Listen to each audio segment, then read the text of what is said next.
Gihatagan og pahalipay ni Misamis Occidental Governor Henry Uwaminal ang mga inahan sa probinsya nga nanganak tunong sa adlaw nga natauhan sa gobernador.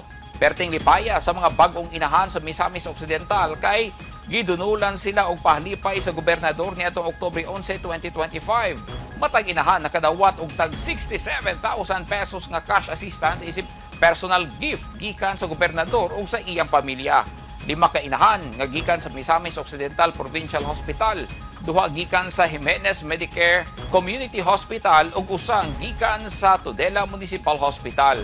Nakahilak sa kalipay ang mga inahan kay wala sila magdahom nga makadawat sila og cash gikan kang Uwaminal. Gipahinumduman sa gobernador ang mga inahan nga gamiton ang cash assistance alang sa panglawas o panginahanglanon sa ilang baby.